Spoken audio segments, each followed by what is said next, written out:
అని చెప్పావు. నువ్వు పడుకోకపోతే నాకెలా నిద్ర వస్తుంది?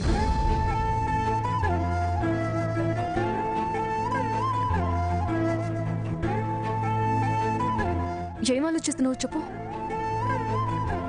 అమ్మ నాన్న ఎలాగో కలపలేకపోతున్నావు. అలాంటి అవకాశం వచ్చినప్పుడైనా వాడుకోవాలి కదా. అత్తయ్యని కూడా మనతో తీసుకువెళ్దామన్నా?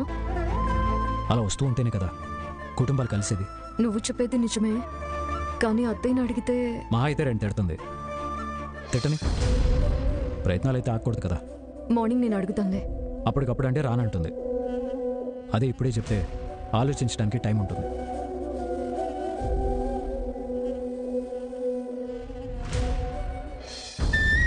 చంటిది మన గదిలోనే ఉంది చెల్లెమ్మ, పద పడుకుందాం. పెద్దమ్మా, ఏంటి కార్తీక్ బాబు? మార్నింగ్ టిఫిన్కి ఏమన్నా నానబెట్టావా? లేదు కార్తీక్ బాబు, మీరు మీ నాన్నగారింటికి టిఫిన్ చేయడానికి వెళ్తున్నారంట కదా. నేను చెల్లెమ్మ రేపొద్దున ఉప్మా చేసుకుంటాంలే. ఏం చేసుకోవద్దు. శౌర్యం స్కూల్కి వెళ్తుంది, మా నలుగురం మా నాన్నింటికి వెళ్తున్నాం. అక్కడే టిఫిన్ చేసి మేము మా తాత ఇంటికి వెళ్ళిపోతాం. మీరు మధ్యాహ్నం భోజనం కూడా చేసి సాయంత్రం శౌర్య స్కూల్ నుంచి వచ్చే టైంకి ఇంటికి వస్తే చాలు.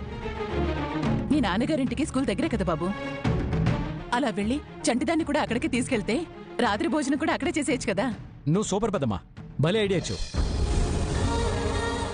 దీపా, మన ఈవినింగ్ తాతింటి నుంచి డైరెక్ట్గా మా నాన్నింటికి వెళ్ళిపోదాం. డైరెక్ట్గా వెళ్ళకపోతే మీ నాన్నింటి దగ్గర నువ్వు నీ భార్య ఓ 4 రోజులు ఉండి రండి. నాకేం అభ్యంతరం లేదు, కానీ నేను మాత్రం మీతో రావడం లేదు. నేను కూడా రాను కార్తీక్ బాబు. చూసావమ్మా, నువ్వు రాననేసరికి వస్తానని ఆశపడ్డ పెద్దమ్మ కూడా రానంటుంది. వస్తానని చెప్పమ్మా. నేను మార్నింగ్ టిఫిన్ చేయడం కూడా మానేశాను రా. ఇంకెందుకు మీతో అక్కడికి రావాలి? సర్లే, రాకపోతే రాకపోయావు. తింటూ ఎందుకు మానేయాలి? ఒకవేళ మానేసినా కనీసం ఫ్రూట్స్ అయినా తిను. ఒక పూట తినకపోతే ఏం కాదులే. ఆరోగ్యం పాడవుతుంది. మీ అత్తయ్యని సరిగా చూసుకోలేదు.